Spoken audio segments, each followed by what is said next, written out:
J'ai toujours cru qu'il y avait des moments qui divisaient une vie en un avant et un après. Mon premier poste d'enseignante, ma rencontre avec Richard, la naissance de Caroline, et maintenant ce moment, debout dans ma cuisine alors que ma fille m'informe froidement qu'elle a hypothéqué ma maison sans que je le sache ni que j'y consente. Il en avait plus besoin que toi, maman, dit Caroline, sans la moindre once de remords dans la voix, en expliquant comment elle a utilisé mes documents personnels pour obtenir un prêt de 285 000 € sur ma maison entièrement payée. La start-up de Grégoire a un vrai potentiel. Tu as 68 ans. Il en a 45 avec des décennies de revenus devant lui. Je la dévisage. Cette étrangère qui porte le visage de ma fille. La Caroline que je croyais connaître. La petite fille qui pleurait quand les chenilles mouraient. L'adolescente qui faisait du bénévolat au centre pour personnes âgées. La femme qui a promis à son père, le jour de son mariage, qu'elle prendrait toujours soin de moi, a été remplacée par quelqu'un de calculateur et de froid. Pendant 47 jours, j'étais restée assise au chevet de Richard à l'hôpital tandis que le cancer l'emportait lentement. 47 jours à lui tenir la main, à humidifier ses lèvres, à lui lire à voix haute sa poésie préférée quand la douleur le tenait éveillé toute la nuit. 47 jours pendant lesquels Caroline n'est venue que 3 fois, toujours avec des excuses sur les activités des enfants ou les réunions d'affaires de Grégoire. Et pendant ces 47 jours, alors que je veillais sur mon mari mourant avec qui j'avais partagé 46 ans, ma fille avait apparemment été occupée à rassembler mes documents financiers, à falsifier les signatures si nécessaire, et à utiliser la maison qui représentait ma seule véritable sécurité financière pour financer la dernière entreprise de son mari. Les mensualités sont de 1 750 €, poursuit-elle, comme si elle parlait de quelque chose d'aussi trivial qu'une facture de téléphone. Ce n'est que pour 1 an ou 2, jusqu'à ce que l'entreprise de Grégoire décolle. Ensuite, nous rembourserons tout. Ma pension d'enseignante est de 2 300 € par mois. Le paiement de l'hypothèque qu'elle a arrangée me laisserait 450 € pour couvrir les charges, la nourriture, les assurances et tout le reste. Caroline, dis-je, ma voix plus stable que je ne le ressens. C'est ma maison, mon seul bien de valeur. Tu n'en avais pas le droit. Papa aurait voulu investir dans la famille. Elle m'interrompt, le refrain familier chaque fois qu'elle veut quelque chose. Richard, généreux jusqu'à la démesure, avait en effet cru au soutien de la famille. Mais il avait aussi été celui qui avait finalement coupé le soutien financier à Caroline et Grégoire après que leur 3e entreprise ratée eut épuisé nos économies de retraite de 120 000 €. Ton père n'aurait jamais approuvé que tu hypothèques ma maison à mon insu pendant qu'il était mourant. La corrige doucement. Quelque chose se durcit dans l'expression de Caroline. Un aperçu de l'étrangère qu'elle a apparemment toujours été sous la façade de la fille que je croyais connaître. Eh bien, c'est fait maintenant. Les papiers sont signés. L'argent a été transféré. L'entreprise de Grégoire est déjà en développement. Tu n'auras qu'à gérer les paiements jusqu'à ce que nous puissions les prendre en charge. Je sens un calme étrange s'installer en moi, comme l'œil d'un cyclone. Pendant 42 ans, j'ai été avant tout la mère de Caroline, priorisant ses besoins, trouvant des excuses pour ses défauts, croyant en sa bonté fondamentale malgré les preuves croissantes du contraire. Mais à cet instant, je redeviens soudainement simplement Eleanor Bishop, la femme qui existait avant la maternité, qui avait une identité et des capacités entièrement distinctes de son rôle de nourricière et de protectrice. Je vois, dis-je en attrapant mon sac à main sur le comptoir. À l'intérieur se trouve mon portefeuille, mon téléphone et la lettre 2. L'assurance vie mutuelle arrivée hier. La confirmation de la police de 750 000 € que Richard et moi avions maintenue en secret. Sachant que l'irresponsabilité financière de notre fille pourrait un jour menacer notre sécurité. Caroline prend mon calme pour de la résignation. Je savais que tu comprendrais, dit-elle, la tension dans ses épaules se relâchant. C'est vraiment ce qu'il y a de mieux pour tout le monde. Et une fois que l'entreprise de Grégoire aura décollé, nous pourrons prendre soin de toi correctement. Je regarde autour de moi la cuisine où j'ai préparé des milliers de repas de famille, où Richard et moi avons dansé pour notre 40e anniversaire, où Caroline a appris à faire des biscuits et a plus tard annoncé ses fiançailles. Chaque surface recèle des souvenirs qui sont maintenant souillés par cette trahison. Alors ne te plains pas de ce qui va suivre, lui dis-je, ma voix douce mais claire alors que je me dirige vers la porte. Qu'est-ce que ça veut dire? Crie Caroline derrière moi, la première pointe d'incertitude se glissant dans son ton. Maman, où vas-tu? Je ne réponds pas. La porte d'entrée se referme derrière moi avec un clic silencieux qui dément le séisme qu'il représente. Dans ma Sage Honda, la voiture que Richard avait insisté pour m'acheter neuve il y a 3 ans, malgré la suggestion de Caroline que à ton âge, maman, une voiture d'occasion est plus logique. Je m'assois un instant, les mains stables sur le volant. Mon téléphone vibre avec un SMS de Caroline. Maman, tu réagis de manière excessive. Reviens pour qu'on puisse en discuter rationnellement. Je mets le téléphone en silencieux et démarre le moteur. En m'éloignant de la maison qui est maintenant grevée d'une hypothèque que je n'ai jamais approuvée, j'aperçois Caroline qui regarde par la fenêtre. Son expression est un mélange d'irritation et de confusion. Elle n'a jamais vu cette version de sa mère auparavant. La femme qui existait avant qu'elle ne devienne mère. La femme qui est en train de réémerger de décennies de sommeil. Eleanor Bishop, 68 ans, veuve depuis peu, fraîchement trahie par son unique enfant, s'éloigne de sa maison hypothéquée sans destination en tête, mais avec une certitude croissante quant à ses prochaines étapes. L'enseignante que tout le monde à Villeneuve connaît pour sa patience et sa gentillesse, a quitté les lieux. À sa place se trouve la femme qui a autrefois négocié des contrats de plusieurs millions d'euros dans le quartier financier de Paris, qui a choisi de devenir enseignante, non par nécessité, mais par conviction, et qui n'a plus rien à perdre maintenant que sa dignité. Et elle refuse d'y renoncer. Alors que les rues familières de mon quartier s'éloignent dans le rétroviseur, je ressens quelque chose d'inattendu sous mon chagrin et mon choc, une lueur d'anticipation. Pour la première fois depuis des décennies, je ne suis pas contrainte par les considérations prudentes de la maternité ou du mariage. Je suis simplement une femme avec un problème à résoudre et la connaissance soudainement retrouvée que j'étais autrefois très douée pour résoudre les problèmes. Alors ne te plains pas de ce qui va suivre, avais-je dit à Caroline, et je pensais chaque mot. L'auberge du port se trouve à la lisière de Villeneuve. Sa façade bleue délavée et son enseigne au néon clignotante sont un repère familier pour les habitants, mais rarement une destination. Je paie 3 nuits en espèces, ignorant le regard curieux du réceptionniste. Une femme de mon âge, seule, est un spectacle inhabituel dans cet établissement qui s'adresse principalement aux pêcheurs et aux quelques touristes à petit budget. La chambre 12 est propre mais spartiate. Un lit double avec un couvre-lit à fleurs qui a connu des jours meilleurs. Une petite table avec 2 chaises. Une salle de bain avec des serviettes usées par d'innombrables lavages. Cela me rappelle le premier appartement que Richard et moi avons partagé après l'université, avant que le succès et la stabilité ne nous apportent la maison confortable qui n'est plus vraiment la mienne. Je pose mon sac sur le lit et sors mon téléphone. 17 appels manqués de Caroline. Toi Grégoire. Un SMS de ma voisine Marthe. Caroline est passée te chercher. Semblait contrariée. Tout va bien? Je ne réponds qu'à Marthe, je prends un peu de temps pour moi. On expliquera plus tard. S'il te plaît, ne partage pas mes affaires avec Caroline pour l'instant. Marthe, veuve elle-même depuis 5 ans, répond immédiatement. Compris. Je suis là si tu as besoin de quoi que ce soit.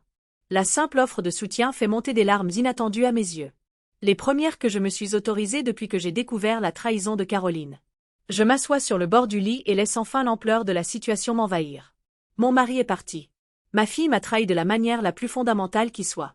Ma maison est grevée d'une dette que je n'ai jamais acceptée.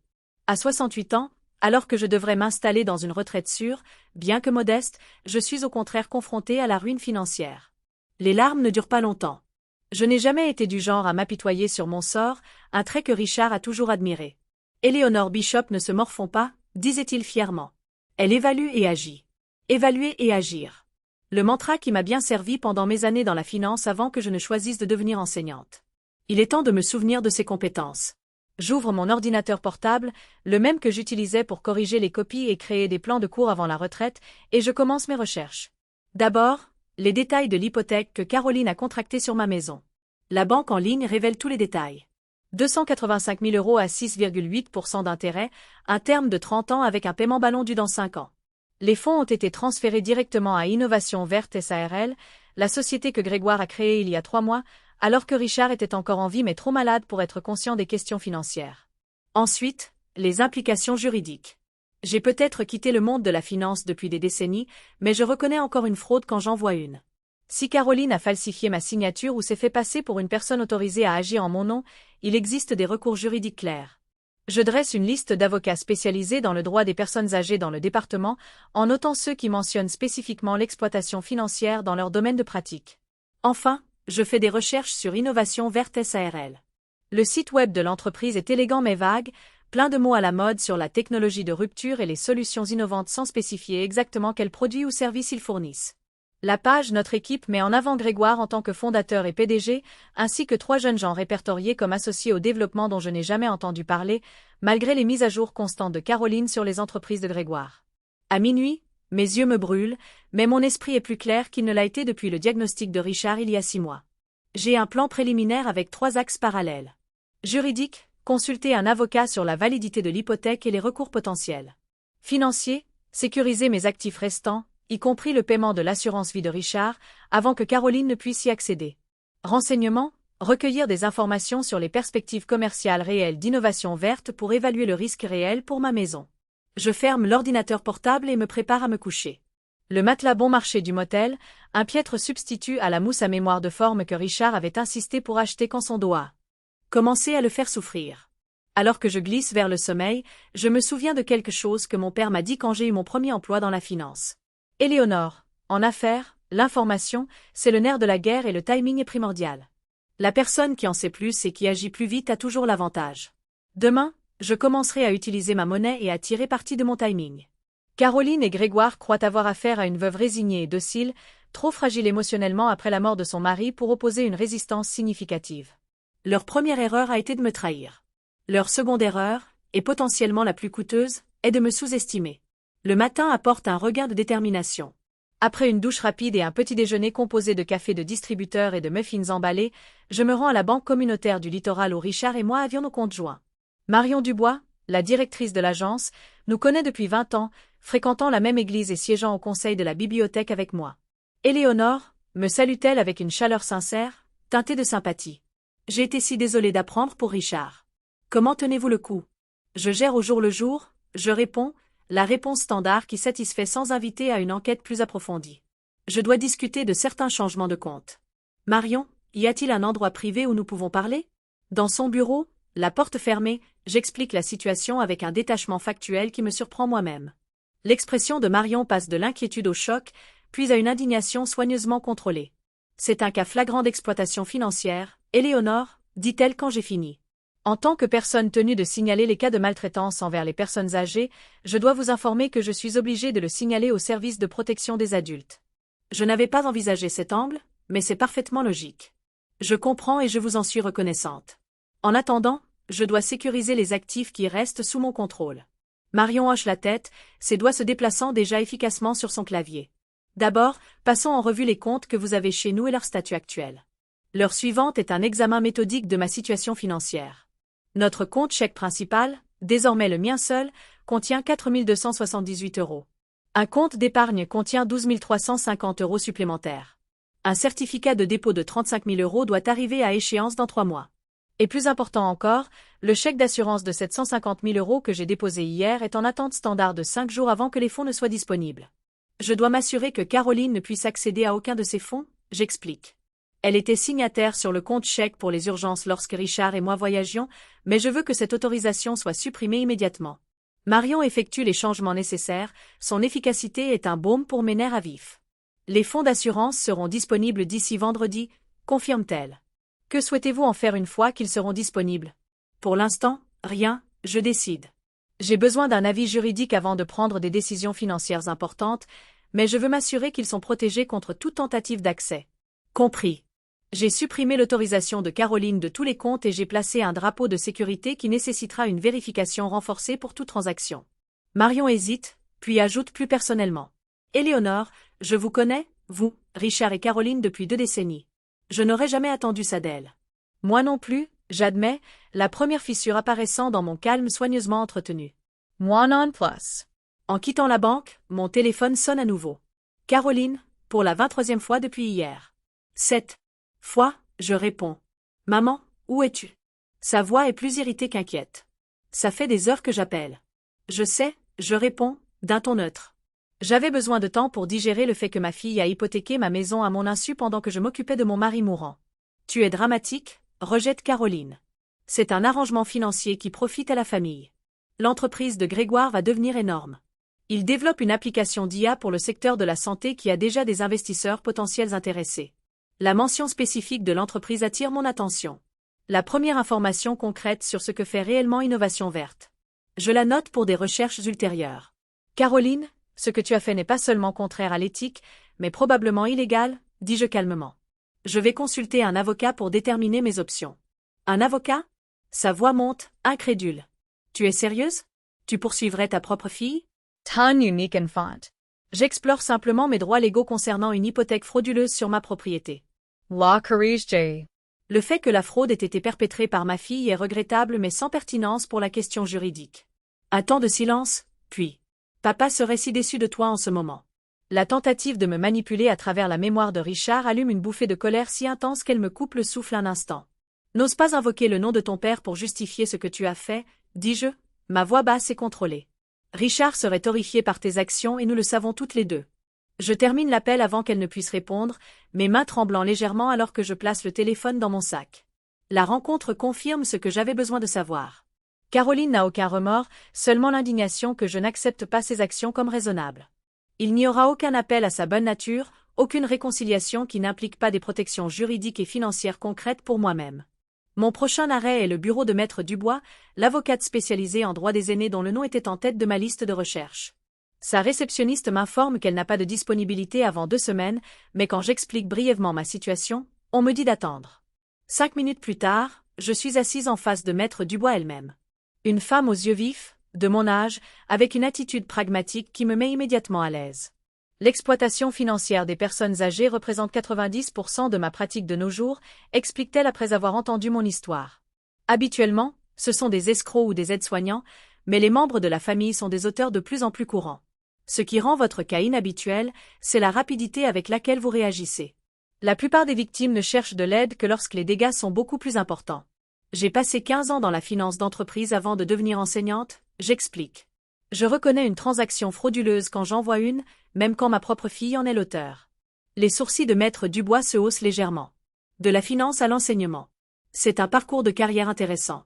Je voulais un travail qui s'aligne mieux avec l'éducation d'une famille, je réponds. L'ironie de sacrifier une carrière pour une fille qui finirait par me trahir ne nous échappe à aucune de nous deux. Eh bien, votre expérience vous sert bien maintenant, dit Maître Dubois vivement. Voici notre plan d'action. D'abord, nous demandons une injonction d'urgence pour empêcher toute autre transaction financière impliquant votre propriété. Ensuite, nous contestons la validité de l'hypothèque sur la base de fausses déclarations et de falsifications potentielles. Simultanément, nous engageons des poursuites pour abus de faiblesse via les services de protection des adultes, ce qui nous donne un levier juridique supplémentaire. La stratégie décisive résonne avec ma propre pensée. Combien de temps ce processus prendra-t-il? Cela dépend de plusieurs facteurs, y compris l'agressivité avec laquelle votre fille et votre gendre se défendront, répond Maître Dubois avec franchise. Mais mon objectif serait de faire annuler l'hypothèque dans un délai de 3 à 6 mois. Je signe la convention d'honoraires sans hésitation, autorisant un paiement initial de 5 000 € sur mes fonds limités. Alors que je me prépare à partir, Maître Dubois m'offre un dernier conseil. Éléonore, documentez tout à partir de maintenant. Chaque conversation, chaque message texte, chaque document financier auquel vous pouvez accéder. L'information est votre atout le plus précieux en ce moment. Je souris à l'écho de la sagesse de mon père, il y a si longtemps. L'information, c'est le nerf de la guerre. J'approuve.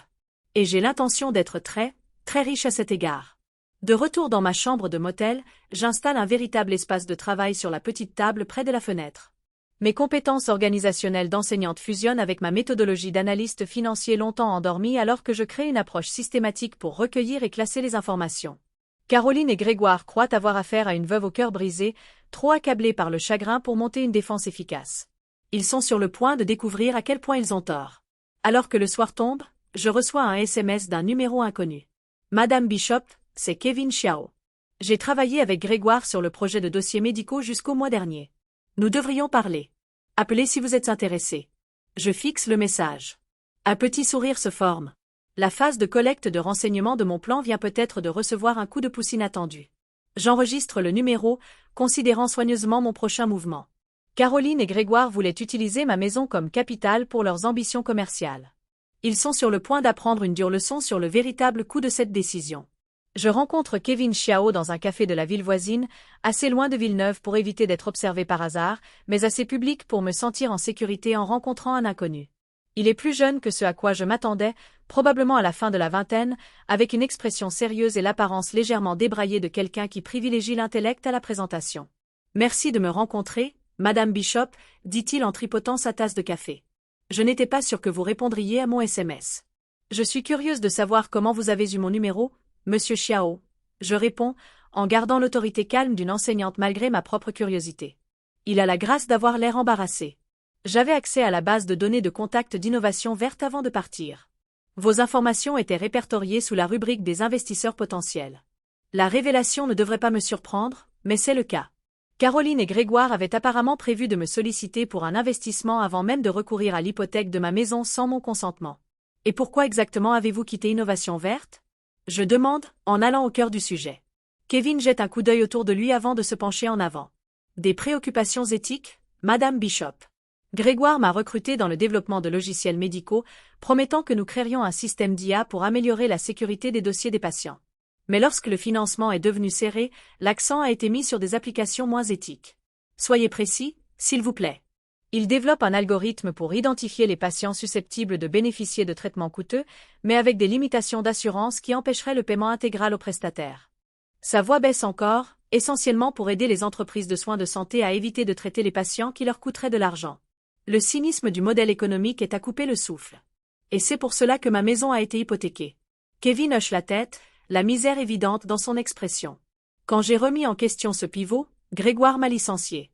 Il a dit que je manquais de vision commerciale. 3 autres sont partis avec moi. Ce qui reste, c'est une équipe squelettique de jeunes diplômés trop inexpérimentés pour reconnaître le bourbier juridique dans lequel ils se trouvent. Avez-vous des documents sur cette transition? Je demande, mon ancien esprit d'analyste financier immédiatement concentré sur les preuves concrètes.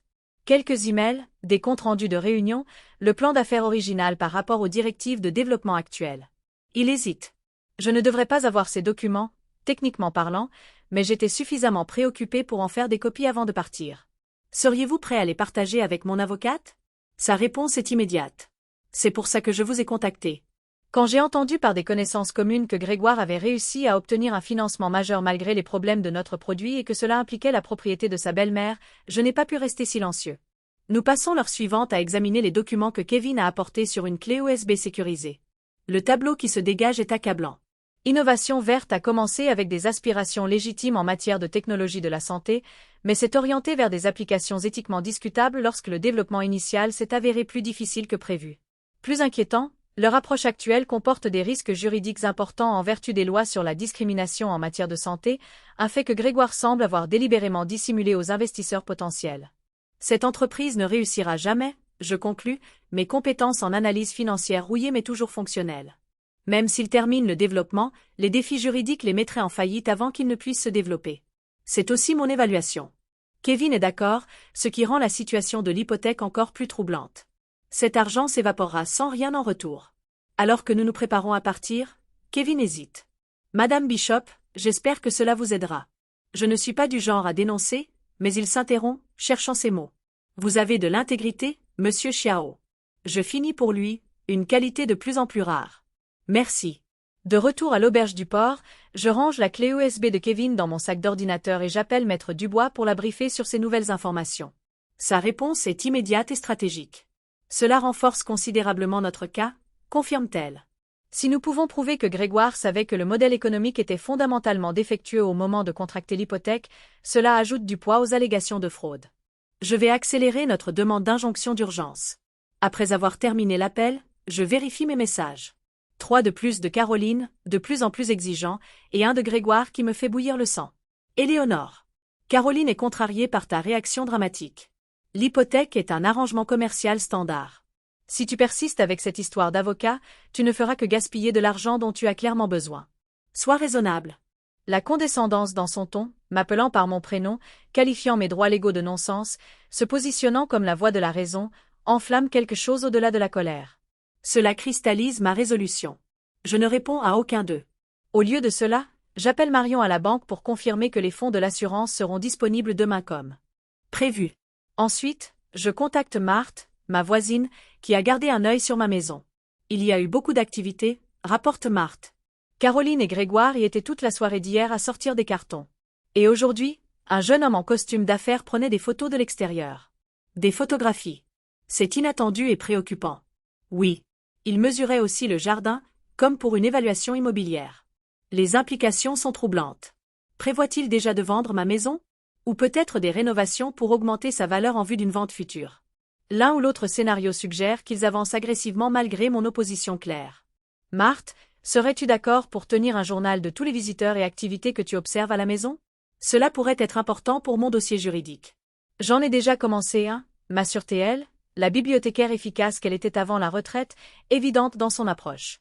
Date, heure, description, même quelques photos discrètes depuis mon jardin quand il chargeait des cartons dans la voiture de Grégoire. Tu es une bénédiction, lui dis-je sincèrement. N'importe quoi. Ce qu'ils font n'est pas bien, Éléonore. Richard serait furieux. La mention de mon défunt mari apporte à la fois de la douleur et de la clarté. Richard a toujours été ma boussole morale dans les situations difficiles. Son intégrité inébranlable même lorsque cela nous coûtait financièrement. Que conseillerait-il maintenant? La réponse vient avec une clarté parfaite. Protège-toi d'abord, puis cherche la justice, pas la vengeance. La distinction est cruciale. Avec ce principe en tête, je revois mon plan pour demain, lorsque les fonds de l'assurance seront disponibles. Je dois sécuriser l'argent tout en maintenant une flexibilité maximale pour les défis juridiques à venir. Caroline et Grégoire ont montré qu'ils étaient prêts à falsifier des documents et à manipuler des instruments financiers. Je ne peux pas sous-estimer leur potentiel de tromperie supplémentaire. Mon téléphone vibre avec un autre SMS de Caroline. Maman, ce traitement silencieux est puéril. Grégoire et moi essayons de créer une richesse générationnelle pour notre famille, y compris pour toi. Arrête de prendre ça personnellement.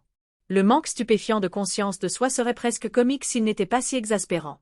Prendre personnellement le fait que quelqu'un hypothèque votre maison sans votre consentement. La gymnastique mentale requise pour une telle position est vraiment olympique. Pendant un bref instant, je me demande ce qui est arrivé à la fille que je pensais avoir élevée. A-t-elle toujours été cette personne et ai-je simplement refusé de le voir? Ou quelque chose l'a-t-elle changé en cours de route? Peut-être l'influence de Grégoire ou les valeurs matérialistes qui semblent guider chacune de leurs décisions. Les questions n'ont pas de réponse satisfaisante et finalement, elles ne changent pas ma réalité actuelle. Ma maison est grevée d'une hypothèque frauduleuse. Ma fille et mon gendre me voient comme une ressource financière plutôt que comme une personne méritant le respect et la considération. Et à 68 ans, veuve depuis peu, je recommence ma vie d'une manière que je n'aurais jamais imaginée. Demain, lorsque l'argent de l'assurance sera disponible, je commencerai le processus de reconstruction de ma sécurité, et Caroline et Grégoire commenceront à comprendre exactement ce qu'ils ont réveillé chez la mère qu'ils ont si gravement sous-estimé. Vendredi matin se lève, clair et lumineux, une parfaite journée d'automne en Normandie qui dément la tempête qui gronde dans ma vie personnelle. Je quitte l'auberge du port après 4 nuits, le plus long séjour que j'ai jamais fait dans un motel, et je me rends directement à la banque communautaire du littoral. Marion m'accueille avec la bonne nouvelle que j'attendais. Les fonds de l'assurance sont entièrement disponibles depuis ce matin, confirme-t-elle dans l'intimité de son bureau. Les 750 000 € ont été crédités et sont prêts pour vos instructions. Le montant me semble encore surréaliste. Plus d'argent que Richard et moi n'en ayons jamais eu à notre disposition en une seule fois. Nous avions souscrit la police il y a 30 ans, lorsque l'assurance vie temporaire était relativement peu coûteuse, sans jamais nous attendre à en avoir besoin avant d'être tous les deux beaucoup plus âgés. La mort prématurée de Richard à 70 ans d'un cancer du pancréas agressif n'était pas dans nos calculs de retraite prudents. J'aimerais transférer 700 000 € sur un nouveau compte à la Première Banque Atlantique, dis-je à Marion, après avoir étudié mes options en profondeur. Les 50 000 € restants devraient rester ici, sur un nouveau compte à mon seul nom. Marion hoche la tête, traitant ma demande sans poser de questions. Elle comprend la stratégie. Répartir les actifs entre plusieurs institutions offre une sécurité supplémentaire contre les accès non autorisés. La Première Banque Atlantique n'a aucun lien avec mon historique financier existant avec Caroline, ce qui rend beaucoup plus difficile pour elle de tenter de nouvelles manœuvres financières contre moi. J'ai préparé l'autorisation de virement, dit-elle en faisant glisser le formulaire sur son bureau. Une fois que vous aurez signé, les fonds devraient atteindre la Première Banque Atlantique en quelques heures. En signant le document, je ressens un curieux mélange de chagrin et de pouvoir. L'argent représente le dernier acte de protection de Richard, une sauvegarde qu'il a mise en place il y a des décennies, maintenue fidèlement pendant des années où les primes semblaient lourdes par rapport à nos salaires d'enseignants. Tout cela pour s'assurer que je ne ferai jamais face à l'insécurité financière dans mes dernières années. Richard serait fier de la façon dont vous gérez cela, dit doucement Marion, comme si elle lisait dans mes pensées. Il a toujours dit que vous étiez l'épine dorsale de votre famille, même quand vous le laissiez penser que c'était lui. L'observation fait monter des larmes inattendues à mes yeux. Les premières que j'ai versées aujourd'hui, mais sûrement pas les dernières. Merci d'avoir dit ça, j'arrive à dire, en acceptant le mouchoir qu'elle m'offre discrètement. Le virement initié, je passe à la phase suivante de mon plan. Maître Dubois m'a arrangé un rendez-vous avec un avocat spécialisé en immobilier immédiatement après mon rendez-vous à la banque. Le timing est crucial. J'ai besoin de conseils d'experts avant de faire mon prochain mouvement. Le bureau de Maître Durand occupe le 2e étage d'un bâtiment colonial de la rue principale de Villeneuve. À 75 ans, il est l'avocat immobilier le plus expérimenté de la ville, ayant géré des transactions immobilières dans le département pendant près de 5 décennies. Madame Bishop, me salue-t-il chaleureusement, se levant de derrière un bureau encombré de documents. Maître Dubois m'a briefé sur votre situation. Une affaire troublante, en effet. J'apprécie sa franchise. J'ai besoin de comprendre mes options concernant la propriété elle-même, Maître Durand. Plus précisément, puis-je encore vendre la maison malgré l'hypothèque frauduleuse? Il se rassied dans son fauteuil, joignant les doigts en signe de réflexion. La réponse courte est oui, mais avec des complications. L'hypothèque, bien qu'obtenue frauduleusement, a été enregistrée contre la propriété. Toute vente nécessiterait soit de régler ce privilège, soit de le faire annuler par une procédure judiciaire. Et si je voulais vendre immédiatement? Vous devriez soit rembourser l'hypothèque avec le produit de la vente, soit placer ces fonds sous séquestre en attendant la résolution de l'affaire de fraude. Il m'étudie attentivement. Puis-je vous demander pourquoi vous envisagez de vendre plutôt que de simplement vous battre pour faire annuler l'hypothèque? La maison est dans votre famille depuis des décennies, si je me souviens bien. La question touche à quelque chose que je rumine depuis que j'ai découvert la trahison de Caroline. La maison ne me semble plus être mon foyer. J'admets que chaque pièce recèle des souvenirs maintenant souillés par ce que ma fille a fait, et d'un point de vue pratique, elle est plus grande que ce dont j'ai besoin en tant que veuve vivant seule. Maître Durand hoche la tête en signe de compréhension. Dans ce cas, je recommanderais une approche qui maintient votre flexibilité tout en maximisant le rendement financier. Nous pouvons mettre la propriété en vente tout en poursuivant simultanément l'annulation de l'hypothèque frauduleuse. Cela crée un effet de levier sur plusieurs fronts. Et que penseraient les acheteurs potentiels de l'achat d'une propriété avec des problèmes juridiques en cours? Avec une divulgation appropriée et le bon ajustement de prix, elle pourrait toujours être attrayante pour certains acheteurs, explique-t-il, surtout si nous structurons la vente avec des clauses suspensives liées à la résolution de l'hypothèque. Le marché à Villeneuve reste solide, en particulier pour les propriétés établies dans votre quartier. Nous passons l'heure suivante à définir une approche stratégique qui s'aligne sur les efforts juridiques de Maître Dubois. Au moment où je quitte le bureau de Maître Durand, j'ai une voie claire à suivre. Je mettrai ma maison en vente à un prix compétitif, utiliserai l'intérêt légitime des acheteurs potentiels comme levier contre Caroline et Grégoire, et continuerai à poursuivre l'annulation juridique de l'hypothèque par l'intermédiaire de Maître Dubois. Mon prochain arrêt est l'agence immobilière Sullivan, l'agence la plus réputée de la ville. Jeanne Sullivan elle-même, une femme formidable dans la cinquantaine qui a vendu plus de propriétés à Villeneuve que tout autre agent immobilier, m'accueille avec une chaleur professionnelle qui se transforme en véritable inquiétude lorsque j'explique ma situation. « Éléonore, c'est absolument inadmissible, dit-elle, l'indignation évidente dans son ton. Je connais Caroline depuis qu'elle était dans le club de sport de ma fille. Je n'aurais jamais attendu ça d'elle. Moi non plus, je reconnais, la simple vérité toujours douloureuse à admettre. Mais nous en sommes là. J'aimerais mettre la maison en vente dès que possible. L'efficacité de Jeanne correspond à mon urgence. En 1 heure, nous avons fixé un prix de vente de 475 000 €, légèrement en dessous de la valeur du marché pour attirer un intérêt immédiat, et programmer un photographe pour demain matin. L'annonce sera mise en ligne lundi, me laissant le week-end pour préparer la maison aux visites. Vous devrez divulguer la situation de l'hypothèque, conseille Jeanne, mais nous pouvons la présenter comme une affaire juridique en cours de résolution. Compte tenu de l'emplacement et de l'état de votre propriété, je m'attends à un intérêt significatif malgré les complications. En quittant son bureau, mon téléphone vibre avec un SMS de Marthe. Grégoire est chez toi maintenant avec 3 hommes en costume d'affaires. Ils mesurent les pièces et prennent d'autres photos. L'information confirme mes soupçons. Ils planifient déjà la phase suivante de leur plan, peut-être des rénovations pour augmenter la valeur de la propriété en vue d'une vente éventuelle après qu'ils auront pleinement établi leur contrôle. L'audace est à couper le souffle. Je me rends dans un petit café à la périphérie de la ville. J'ai besoin d'un espace calme pour réfléchir avant mon prochain mouvement. Autour d'une tasse de thé et d'un sandwich que je goûte à peine, je passe en revue mes progrès jusqu'à présent. L'argent de l'assurance est sécurisé et réparti entre 2 institutions. La procédure judiciaire pour faire annuler l'hypothèque est en cours. La maison sera mise en vente lundi. J'ai des preuves documentées des pratiques commerciales douteuses de Grégoire grâce à Kevin Xiao, mais il me manque encore une information cruciale. Comment Caroline a-t-elle exactement exécuté la fraude hypothécaire? Comprendre ces méthodes renforcerait mon dossier juridique et pourrait potentiellement me protéger de tentatives similaires à l'avenir. Comme invoqué par mes pensées, mon téléphone sonne avec un numéro que je ne reconnais pas. Madame Bishop, c'est Diane Kramer de Crédit Premier Fidélité. Je vous appelle au sujet de certaines irrégularités que nous avons découvertes dans votre récente demande de prêt sur valeur domiciliaire. Mon rythme cardiaque s'accélère. Je n'ai jamais demandé de prêt sur valeur domiciliaire auprès de Crédit Premier Fidélité. C'est précisément l'irrégularité à laquelle je fais référence, répond-elle, son ton passant de professionnel à inquiet. Notre service de lutte contre la fraude a signalé la demande lors d'un examen de routine. Les signatures et la documentation ne correspondaient pas à nos processus de vérification. J'aimerais beaucoup savoir quelle documentation a été soumise, lui dis-je en attrapant mon carnet. Je suis actuellement en train d'engager une action en justice concernant une hypothèque frauduleuse sur ma propriété. Dans ce cas, je pense que nous devrions nous rencontrer en personne, Madame Bishop. Il y a des informations que vous devriez connaître et que je ne suis pas à l'aise de discuter par téléphone. Nous convenons de nous rencontrer lundi matin à son bureau à Portsmouth. En terminant l'appel, une sombre satisfaction s'installe en moi. Les pièces du puzzle s'assemblent plus vite que je ne l'avais prévu. Caroline et Grégoire ont apparemment tenté d'obtenir plusieurs prêts contre ma propriété, pas seulement celui que j'ai découvert. Leur cupidité pourrait bien être leur perte. De retour dans ma voiture, je vérifie mon téléphone pour trouver cet appel manqué de Caroline et un SMS qui me fait bouillir le sang. Maman, arrête tout ce que tu fais avec l'argent de l'assurance. C'est de l'argent de famille destiné à nous tous, pas seulement à toi. Nous devons discuter de la façon dont il devrait être correctement réparti. Le culot a coupé le souffle, revendiquant des droits sur la police d'assurance de Richard qui était explicitement désignée pour ma sécurité financière, solidifie ma résolution. Il ne s'agit plus seulement de la maison. Il s'agit d'établir des limites qui n'auraient jamais dû être nécessaires entre une mère et sa fille. Je démarre le moteur, une destination claire en tête.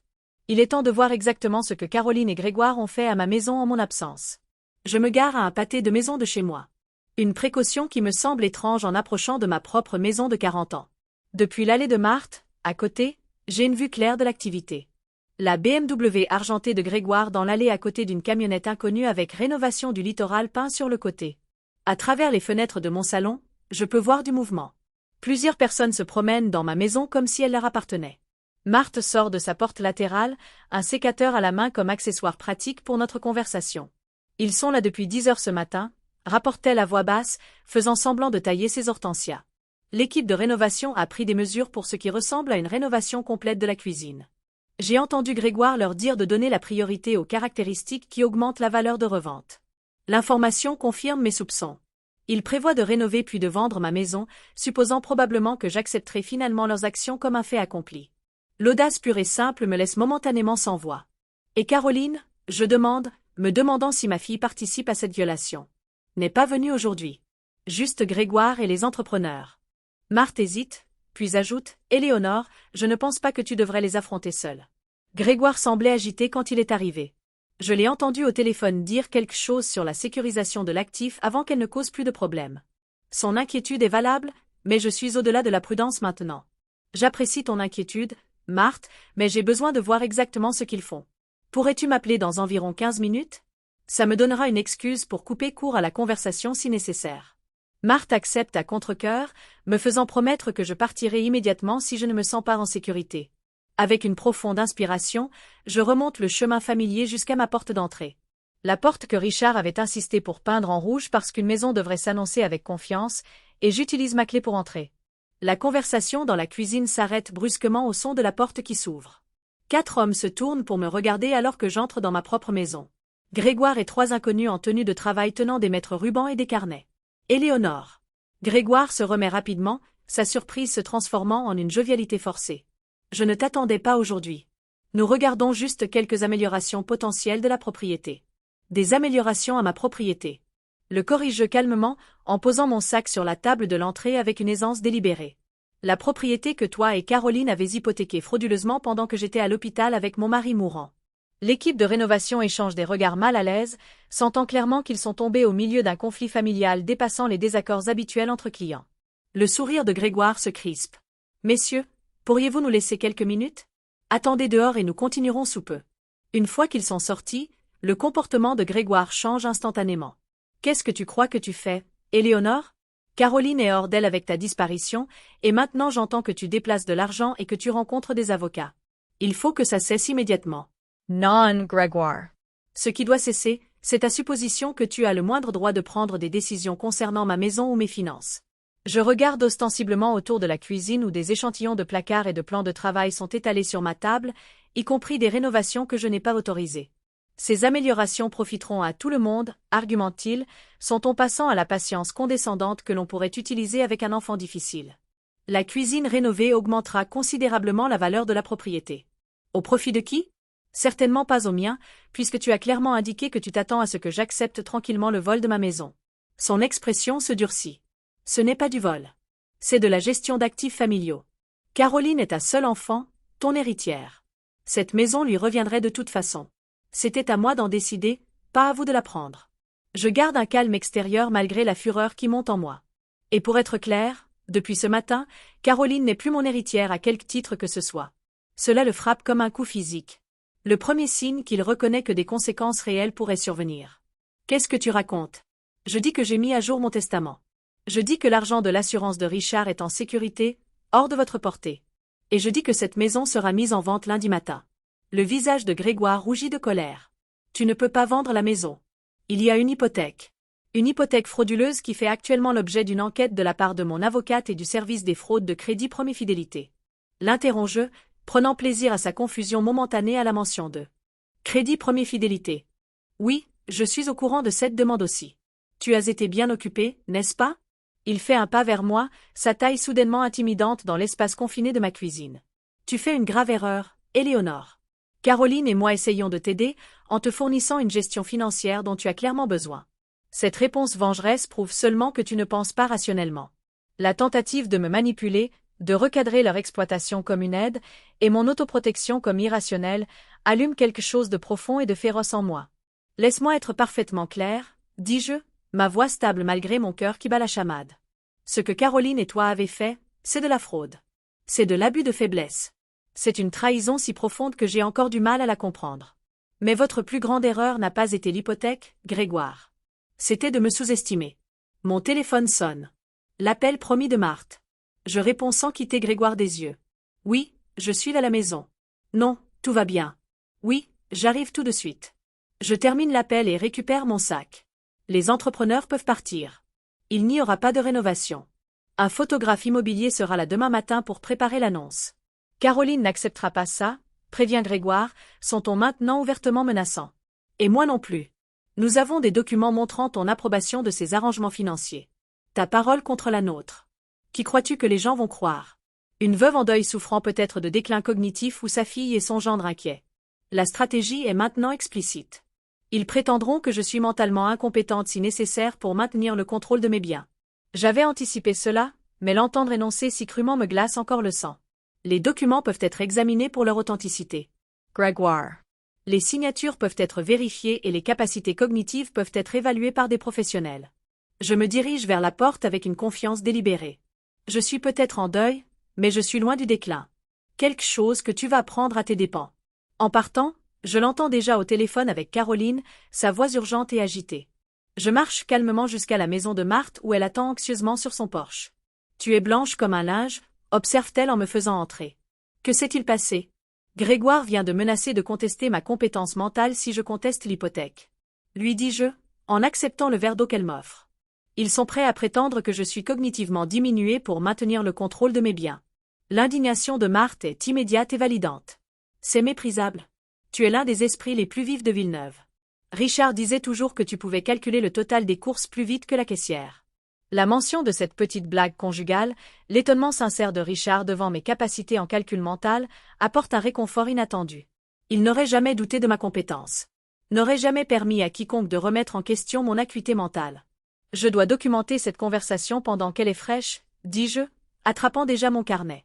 Maître Dubois a insisté sur les notes contemporaines pour toute interaction. En enregistrant les détails de ma confrontation avec Grégoire, y compris ses menaces spécifiques et son comportement, je sens un calme étrange s'installer en moi. Le pire est arrivé. Ma fille et mon gendre ne m'ont pas seulement volé, mais sont maintenant prêts à attaquer ma compétence mentale pour couvrir leur vol. Cette ligne franchie, toute ambivalence persistante quant à ma ligne de conduite s'évapore. Ils ont montré exactement qui ils sont et ce qu'ils sont prêts à faire. Maintenant, je vais leur montrer exactement qui je suis. Pas seulement la mère patiente et l'enseignante qu'ils ont pris pour acquise, mais la penseuse stratégique qui a autrefois navigué dans les complexités de la finance d'entreprise et qui utilisera maintenant toutes les ressources à sa disposition pour récupérer ce qui lui appartient de droit. Lorsque Marthe m'offre sa chambre d'amis jusqu'à ce que cette situation se résolve, j'accepte avec reconnaissance. La proximité de ma maison me permettra de surveiller leurs activités tout en ayant la sécurité d'une amie de confiance à proximité. Demain, le photographe documentera ma maison pour l'annonce, officialisant mon intention de vendre la propriété que Caroline et Grégoire pensaient pouvoir simplement s'approprier. Tu sais qu'ils vont intensifier leurs actions quand ils verront l'annonce en ligne, prévient Marthe alors qu'elle m'aide à m'installer dans sa chambre d'amis. J'y compte bien, je réponds, une stratégie se formant déjà dans mon esprit. Parfois, il faut provoquer une réaction pour exposer ce qui se passe réellement. Dans le calme de la chambre d'amis de Marthe, j'envoie un bref email à Maître Dubois documentant les menaces de Grégoire concernant ma compétence mentale, en copiant Maître Durand et Marion à la banque. Créer un enregistrement contemporain avec plusieurs témoins professionnels renforce ma position contre toute réclamation future qu'il pourrait faire. Ensuite, je fais quelque chose que j'avais résisté à faire jusqu'à présent. J'écris un message direct à Caroline. Je suis au courant de l'hypothèque frauduleuse. Je suis au courant de la tentative avec Crédit Premier Fidélité. Je suis au courant des plans de rénovation de Grégoire pour ma maison. Et maintenant, je sais que vous êtes prêt à remettre en question ma compétence mentale pour maintenir le contrôle de biens qui ne sont pas les vôtres. Ça s'arrête maintenant. La maison sera mise en vente lundi. Toute nouvelle tentative d'accéder à ma propriété ou à mes finances entraînera une action en justice immédiate, y compris des poursuites pénales. Ce n'est pas une négociation. J'appuie sur envoyer sans hésitation, puis je mets mon téléphone en silencieux alors qu'il commence immédiatement à sonner. Il y aura du temps pour les conversations plus tard, mais ce soir, j'ai besoin de repos et de clarté. Demain commence la prochaine phase de la reconquête de ma vie, une phase à laquelle Caroline et Grégoire ne sont absolument pas préparés. Samedi matin apporte une parfaite journée d'automne en Normandie. Air vif, soleil doré, les feuilles qui commencent à prendre leur teinte rouge et orangée brillante. Dans d'autres circonstances, ce serait la journée idéale pour la tradition de la cueillette des pommes que Richard et moi avons maintenue pendant 4 décennies.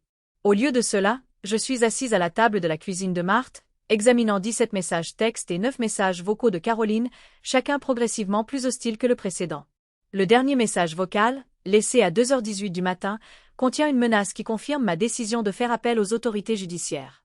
Maman, si tu mets la maison en vente, nous n'aurons d'autre choix que de demander une mise sous tutelle. Nous avons des documents du médecin de papa sur ton état émotionnel pendant sa maladie. Personne ne mettrait en doute l'inquiétude d'une fille pour sa mère récemment veuve qui prend des décisions financières irrationnelles. Réfléchis bien à ton prochain mouvement. Marthe, qui entend le message que je passe sur haut-parleur, manque de faire tomber sa tasse de café. Ils iraient aussi loin? Essayer d'obtenir le contrôle légal sur toi en se basant sur ton chagrin? Apparemment, oui, je réponds, en transférant le message vocal à Maître Dubois avec une brève note explicative. Ils ont trop investi dans ce stratagème pour reculer maintenant. Le photographe de Jeanne Sullivan arrive à 10 heures précises. Une jeune femme avec un œil d'artiste qui capture les meilleurs atouts de ma maison tout en contournant diplomatiquement les matériaux de rénovation que l'équipe de Grégoire a laissés éparpillés dans la cuisine. Je l'accompagne dans chaque pièce, éprouvant un mélange complexe de chagrin et de détermination alors que je me prépare à vendre la maison où Richard et moi avons élevé notre famille, organisé d'innombrables fêtes de fin d'année et prévu de vieillir ensemble. L'annonce sera en ligne lundi matin comme promis, confirme Jeanne alors que la photographe remballe son matériel. Compte tenu des conditions actuelles du marché, je m'attends à avoir des demandes de visite d'ici l'après-midi. Êtes-vous prête pour ça? Aussi prête que possible, je lui dis, sachant que chaque visite me rapproche d'une rupture définitive avec la maison qui contient 40 ans de souvenirs. Des souvenirs maintenant souillés par la trahison de Caroline. Je viens de rentrer chez Marthe quand Maître Dubois appelle avec des nouvelles urgentes. Éléonore, Caroline et Grégoire viennent de déposer une requête d'urgence pour une tutelle temporaire, affirmant que vous prenez des décisions financièrement destructrices en raison d'une déficience cognitive induite par le deuil. Une audience est prévue pour mercredi matin. Bien que j'ai anticipé cette manœuvre, la réalité de voir ma propre fille tenter légalement de me faire déclarer incompétente me frappe encore comme un coup physique. C'était rapide, j'arrive à dire, en m'enfonçant dans le fauteuil de Marthe. Il travaille avec Maître Leroy, explique Maître Dubois, nommant un avocat connu pour ses tactiques agressives en droit des aînés. Mais ils ont commis des erreurs critiques dans leur précipitation. La requête contient des affirmations manifestement fausses sur votre historique financier et vos actions actuelles, comme par exemple qu'ils prétendent que vous avez donné des sommes substantielles à des inconnus et refusé des soins médicaux nécessaires. 2 affirmations que nous pouvons facilement réfuter. Plus important encore, ils n'ont pas inclus d'évaluation médicale appropriée, se fiant plutôt aux notes du médecin de Richard sur votre détresse émotionnelle pendant sa maladie. Le deuil n'est pas une déficience cognitive. Je souligne. Précisément. J'ai déjà pris des dispositions pour que vous subissiez une évaluation cognitive complète lundi avec le Dr Agnès Viguier, une gériatre psychiatre qui témoigne fréquemment dans les cas de capacité. Son évaluation aura un poids significatif auprès du tribunal. Après avoir terminé l'appel, je reste assise en silence, digérant cette escalade. Caroline n'essaie pas seulement de prendre ma maison.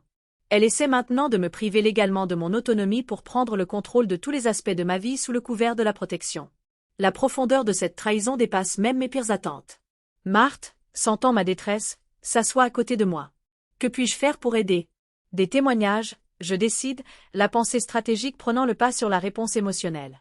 Le tribunal voudra des preuves de mon fonctionnement cognitif de la part de personnes qui interagissent régulièrement avec moi.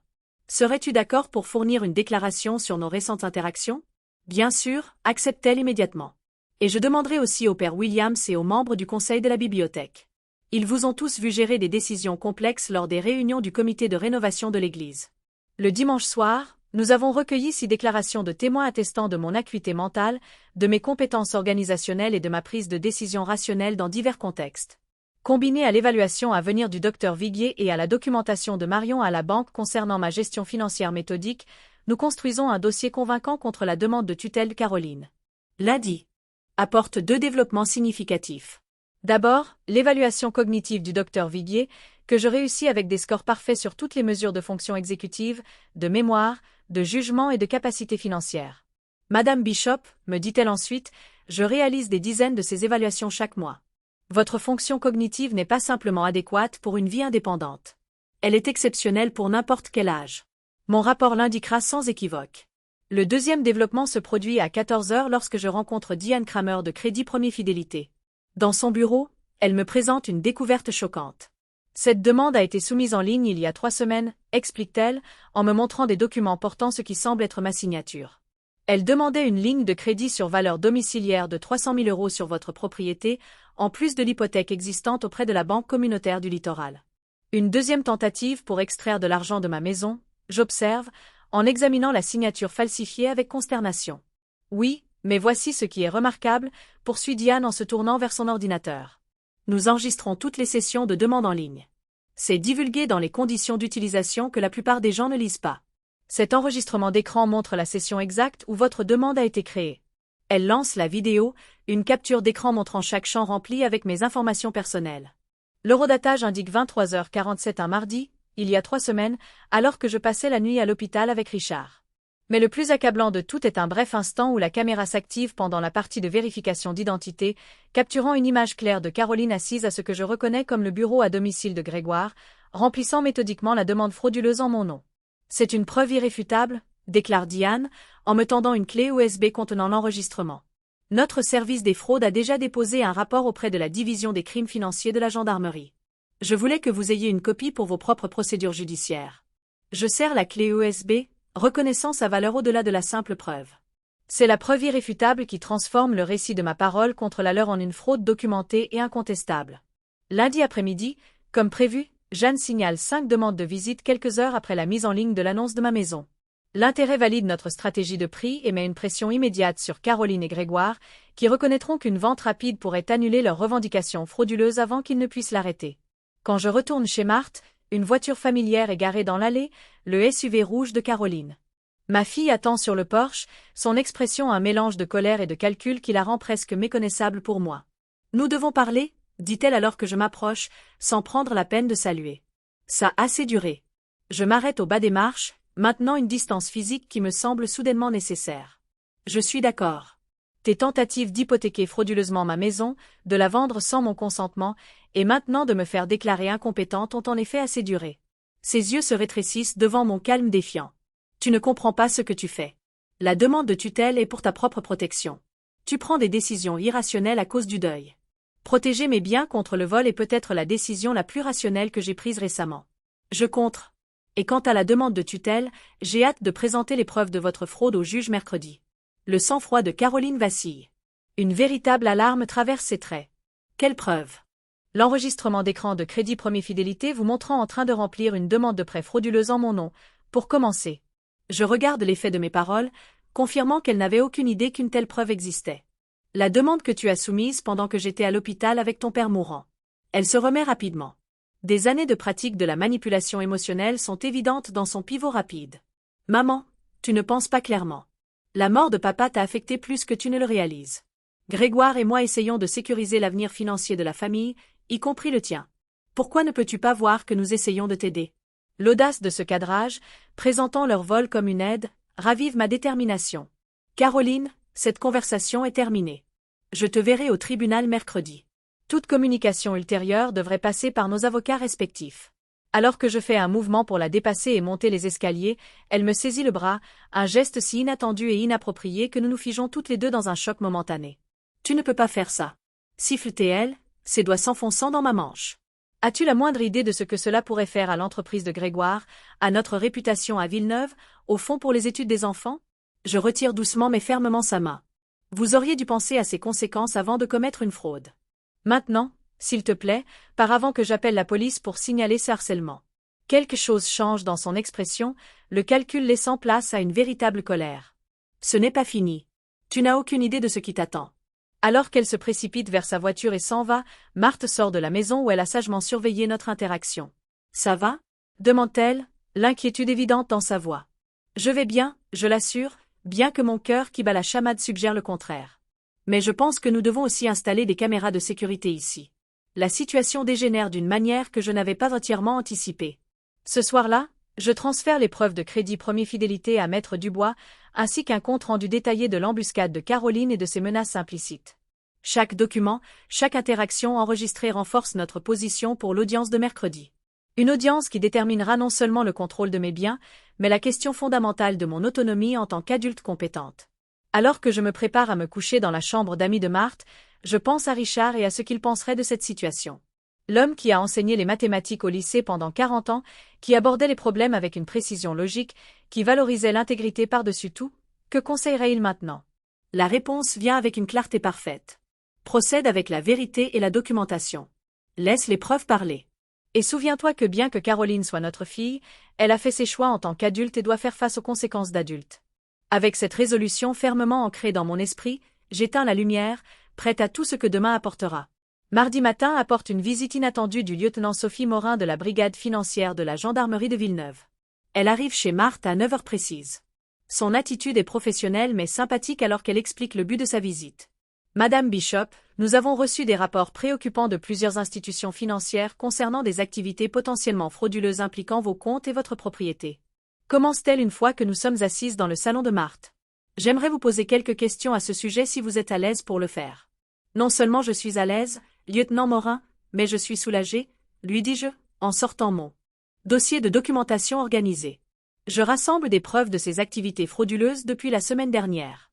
Pendant les 2 heures suivantes, je fournis au lieutenant Morin un compte-rendu complet des actions de Caroline et Grégoire, l'hypothèque non autorisée, la tentative de ligne de crédit sur valeur domiciliaire, les plans de rénovation de Grégoire pour une maison qui ne lui appartient pas, et maintenant la demande de tutelle déposée pour m'empêcher de protéger mes biens. C'est l'un des cas les plus flagrants d'exploitation financière des aînés que j'ai vu, commente le lieutenant Morin en examinant l'enregistrement d'écran de crédit Premier Fidélité montrant Caroline en train de remplir la demande frauduleuse. La préméditation est particulièrement préoccupante. Ma fille et mon gendre semblent croire que mon âge fait de moi une cible facile, j'observe, la vérité douloureuse n'étant pas moins difficile à articuler, malgré des jours à digérer cette trahison. Malheureusement, c'est une idée fausse courante chez les exploiteurs financiers, répond le lieutenant Morin. Ils sous-estiment souvent la résilience et l'ingéniosité des personnes âgées. Elle referme son carnet d'un geste décidé. Sur la base des preuves que vous avez fournies et des rapports des institutions financières, nous avons des motifs suffisants pour ouvrir une enquête pénale formelle. Les mots tombent avec un poids auquel je n'étais pas entièrement préparée. Enquête pénale. Malgré tout, une partie de moi espérait une résolution qui n'impliquerait pas d'éventuelles poursuites pénales contre mon unique enfant. Mais l'agression croissante de Caroline, en particulier la demande de tutelle et sa confrontation d'hier, a éliminé cette possibilité. Que se passe-t-il ensuite? Je demande, mon pragmatisme d'enseignante s'affirmant à travers la tourmente émotionnelle. Nous prendrons des dépositions formelles des institutions financières impliquées, documenterons les preuves que vous avez fournies et présenterons le cas au procureur de la République pour d'éventuelles poursuites. L'expression du lieutenant Morin s'adoucit légèrement. Madame Bishop, je comprends que c'est exceptionnellement difficile étant donné la relation familiale. Si des poursuites sont engagées, seriez-vous prête à témoigner? La question cristallise le choix qui s'offre à moi.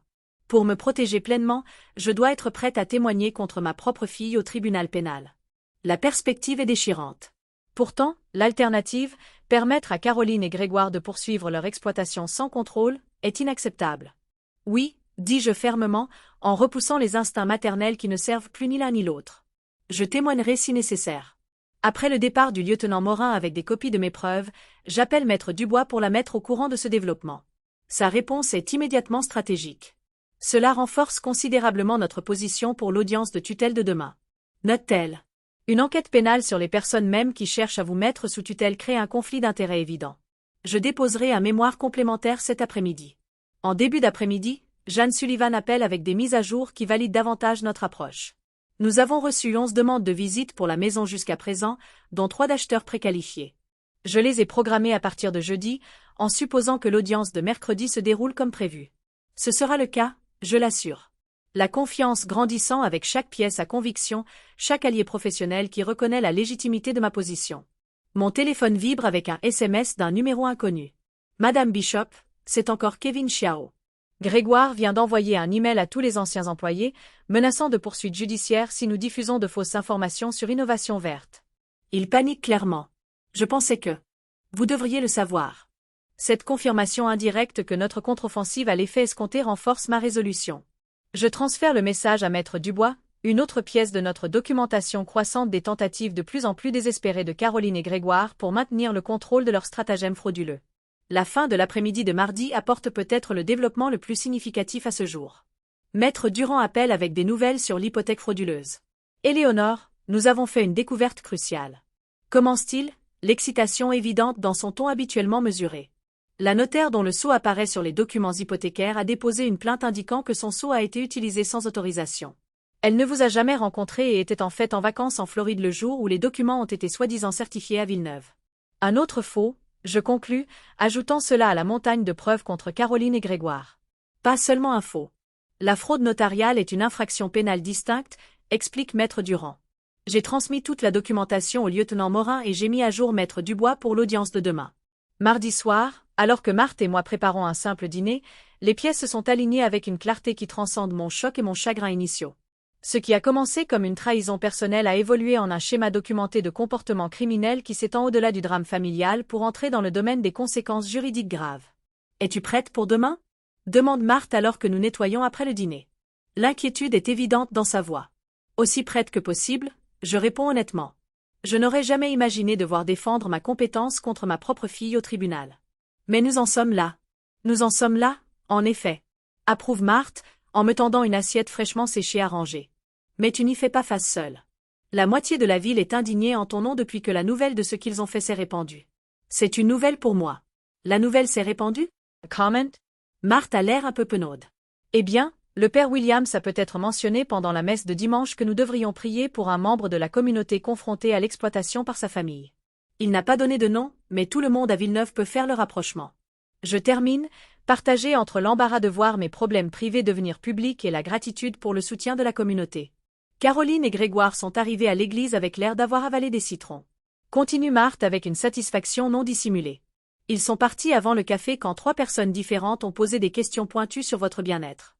L'image me fait sourire de manière inattendue, le premier véritable amusement que j'ai ressenti depuis des jours. L'opinion publique dans les petites villes peut être une force puissante, et il semble que cette force s'aligne fermement en ma faveur. Cette nuit-là, en me préparant à me coucher, je revois la chronologie des événements que Maître Dubois m'a aidé à créer pour l'audience de demain. La chronologie est accablante. Pendant que j'étais au chevet de Richard pendant ces derniers jours, Caroline et Grégoire complotaient activement pour exploiter ma distraction et mon chagrin à des fins financières.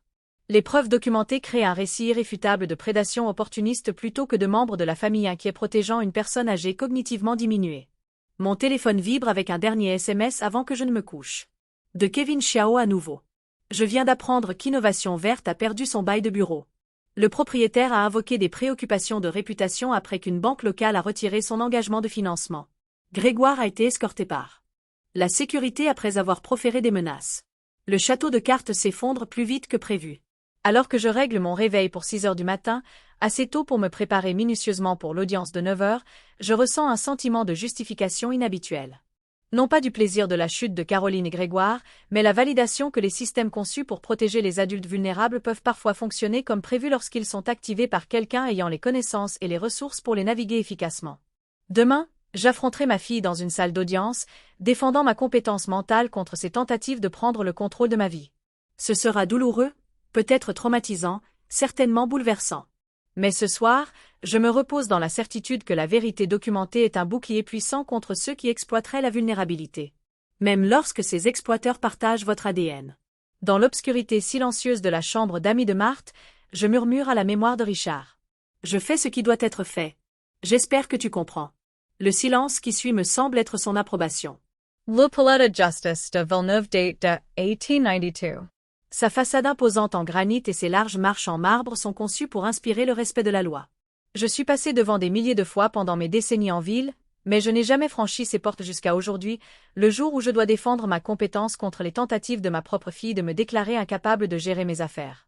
Maître Dubois me retrouve sur les marches du palais de justice à 8h30. Son attitude confiante et son impeccable tailleur gris anthracite me rassurent. Marthe marche à mes côtés, ayant insisté pour m'accompagner pour un soutien moral. Plusieurs visages familiers me saluent d'un signe de tête en entrant. La bibliothécaire de la ville, 2 anciennes collègues enseignantes, le père Williams, leur présence est inattendue mais fortifiante. Les nouvelles vont vite dans les petites villes, observe Maître Dubois, notant ma surprise face à la participation de la communauté. Et les gens n'aiment généralement pas voir l'un des leurs maltraités, surtout quelqu'un avec votre réputation dans la communauté. La salle d'audience est plus intime que ne le suggèrent les représentations télévisées. Un espace compact avec des bancs en bois usés, des murs lambrissés de chênes sombres et la lumière du matin filtrant à travers de hautes fenêtres. Je repère immédiatement Caroline et Grégoire, assis à la table des défendeurs avec leur avocat, Maître Leroy, un homme corpulent dont le costume coûteux et la réputation agressive le précèdent. Caroline lève les yeux alors que nous entrons, son expression brièvement vulnérable avant de se durcir en quelque chose d'illisible. Grégoire se penche vers le roi, chuchotant avec urgence tout en désignant un document devant eux. Aucun des deux ne reconnaît directement ma présence. Ils ont reçu notre mémoire complémentaire avec les détails de l'enquête pénale ce matin, murmure Maître Dubois alors que nous prenons place à la table du demandeur. D'après leur langage corporel, ils n'étaient pas préparés à ce développement. La juge Hélène Leclerc entre promptement à 9 heures. Une femme élancée dans la soixantaine avec des cheveux argentés coupés en un carré pratique et des lunettes de lecture perchées sur son nez. Sa réputation d'efficacité pragmatique dans les affaires familiales est bien connue dans les cercles juridiques, selon Maître Dubois. « Bonjour », commence-t-elle, en examinant les papiers devant elle. « Nous sommes ici concernant l'affaire numéro FC 202357 concernant Eleanor Bishop. Il s'agit d'une audience sur une demande de tutelle temporaire déposée par Caroline Reynolds, la fille de la défenderesse. J'ai examiné la demande et les pièces justificatives, ainsi que le mémoire en opposition de la défenderesse. » La juge Leclerc regarde par-dessus ses lunettes, son regard direct et évaluateur se déplaçant entre notre table et celle de Caroline. Avant de continuer, je dois aborder le mémoire complémentaire soumis ce matin concernant une enquête pénale active sur les demandeurs pour exploitation financière présumée de la défenderesse. Maître Leroy, étiez-vous au courant de ce développement lors du dépôt de la demande de tutelle? Leroy se lève, son baryton confiant remplissant la salle d'audience.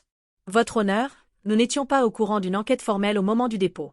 Mes clients nient catégoriquement toute malversation et croient que ces allégations sont des manifestations de la confusion et de la détresse émotionnelle de Madame Bishop suite au décès de son mari. L'expression de la juge Leclerc reste neutre, mais sa réponse est pointue. Théorie intéressante, maître. Peut-être pourriez-vous expliquer pourquoi la brigade financière de la gendarmerie de Villeneuve et 2 institutions bancaires distinctes ont indépendamment identifié une activité criminelle potentielle. Le roi change de tactique en douceur. Votre honneur, indépendamment de ces allégations non fondées, le problème central reste la capacité de décision actuelle de Madame Bishop. Son comportement récent, disparaître pendant des jours, tenter de vendre sa résidence principale sans alternative de logement sécurisé, effectuer d'importants transferts financiers, démontre un jugement altéré compatible avec un déclin cognitif induit par le deuil. Maître Dubois se lève, sa voix calme mais énergique. Votre honneur, nous avons des preuves complètes réfutant à la fois les affirmations de la demande de tutelle et la caractérisation de Maître Leroy. L'évaluation cognitive du docteur Agnès Viguier, menée hier, montre que la fonction exécutive et la capacité de décision de Madame Bishop ne sont pas simplement adéquates, mais exceptionnelles pour son âge ou tout âge. De plus, nous avons des documents prouvant que les comportements préoccupants cités dans la demande étaient en fait des réponses rationnelles à la découverte qu'elle était victime d'exploitation financière. La juge Leclerc hoche la tête. J'ai examiné l'évaluation du docteur Viguier, qui est en effet convaincante. Maître Leroy, la demande cite le deuil de Madame Bishop comme le principal facteur de son incapacité présumée. Pouvez-vous fournir des preuves spécifiques de déficience cognitive au-delà de la détresse émotionnelle suite au décès de son mari? L'hésitation momentanée de Leroy en dit long. Votre honneur, nous avons des déclarations du demandeur décrivant des cas de confusion, de perte de mémoire et de prise de décision inhabituelle. Des observations anecdotiques d'une partie intéressée, note la juge Leclerc, qui, selon ses rapports de police, tentait simultanément d'obtenir des prêts frauduleux contre la propriété de Madame Bishop. Cela crée au minimum un conflit d'intérêts significatif. Elle se tourne vers moi. Madame Bishop, j'aimerais vous entendre directement sur ces événements. Alors que je me lève, je sens le regard brûlant de Caroline sur moi de l'autre côté de la salle. Un instant, je me souviens d'elle petite fille, les couettes de travers, l'expression déterminée alors qu'elle apprenait à faire du vélo, sa petite main confiante dans la mienne alors que nous traversions les rues. Le contraste avec l'étrangère qui me regarde maintenant, la femme qui a falsifié des documents pendant que j'étais assise au chevet de son père mourant, crée une douleur si aiguë qu'elle me coupe le souffle un instant. Mais seulement un instant. Je redresse les épaules et m'adresse à la cour avec la même voix claire et mesurée que j'ai utilisée pendant 40 ans dans ma classe. Votre honneur, Pendant que j'étais assise avec mon mari pendant ces derniers jours, ma fille et mon gendre ont exécuté un plan complexe pour hypothéquer ma maison entièrement payée sans que je le sache ni que j'y consente. Quand j'ai découvert cette fraude en rentrant chez moi après la mort de Richard, Caroline m'a dit, et je cite, « Il en avait plus besoin que toi », en référence aux besoins commerciaux de son mari par rapport à ma sécurité financière. Je continue méthodiquement à travers la chronologie des événements, décrivant chaque découverte, chaque preuve, chaque étape que j'ai entreprise pour protéger mes biens et mon autonomie. Tout au long de mon témoignage, je maintiens un contact visuel direct avec la juge Leclerc, ma voix stable malgré le poids émotionnel de détailler publiquement la trahison de ma fille. Les actions que j'ai entreprises, sécuriser mes fonds d'assurance, consulter des avocats, mettre ma maison en vente, ne sont pas des signes de confusion ou de déficience. Ce sont des réponses rationnelles et stratégiques à la découverte que j'avais été financièrement exploitée par des membres de ma famille en qui j'avais implicitement confiance. Alors que je conclus mon témoignage, la salle d'audience reste totalement silencieuse. La juge Leclerc m'étudie un long moment avant de se tourner vers Caroline. « Madame Reynolds, souhaitez-vous répondre au témoignage de votre mère ?» Caroline se lève lentement, son sang-froid visiblement mis à rude épreuve. « Votre honneur, ma mère a toujours été volontaire et indépendante. Ses qualités ont fait d'elle une excellente enseignante et parente. Mais depuis le diagnostic de mon père, elle est différente, plus paranoïaque, prompte à supposer le pire des intentions des membres de la famille.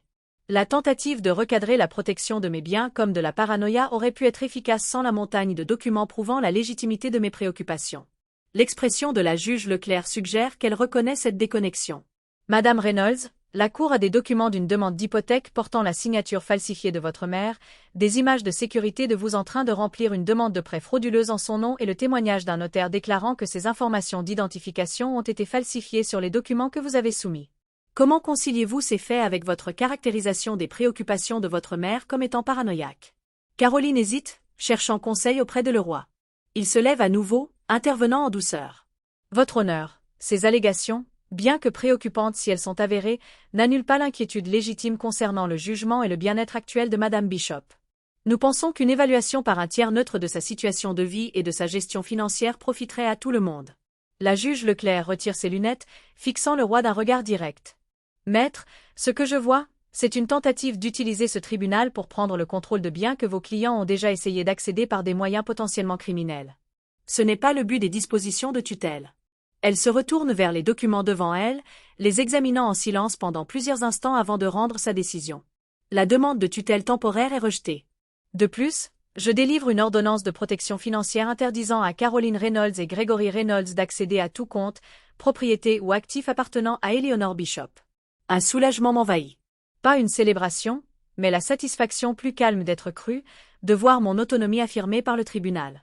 La juge Leclerc n'a pas fini. Madame Bishop, bien que je rejette cette demande de tutelle, je veux m'assurer que vous disposez de systèmes de soutien appropriés compte tenu de votre veuvage récent et de ses complications familiales. Seriez-vous favorable à ce qu'un défenseur des aînés désigné par le tribunal passe vous voir périodiquement? J'accueillerai cela avec plaisir, votre honneur, je réponds honnêtement. Une surveillance professionnelle supplémentaire semble prudente compte tenu des événements récents. Elle hoche la tête, satisfaite, puis tourne un regard sévère vers Caroline et Grégoire. Et aux demandeurs. Sachez que le dépôt de demande de tutelle comme moyen de prendre le contrôle de biens est un abus de la finalité de ce tribunal. Compte tenu de l'enquête pénale active, je transmets tous les documents de cette audience au bureau du procureur de la République pour leur examen. Alors que la juge Leclerc conclut l'audience, j'expire lentement, ressentant un mélange complexe de justification et de chagrin. J'ai gagné cette bataille. Mon autonomie est sécurisée, ma compétence officiellement reconnue. Mais le coup a été la rupture finale de ma relation avec mon unique enfant. Une perte qui pèse lourdement à côté de mon deuil pour Richard. Marthe me serre la main alors que nous nous levons pour partir. Tu l'as fait, Éléonore. Tu as tenu bon.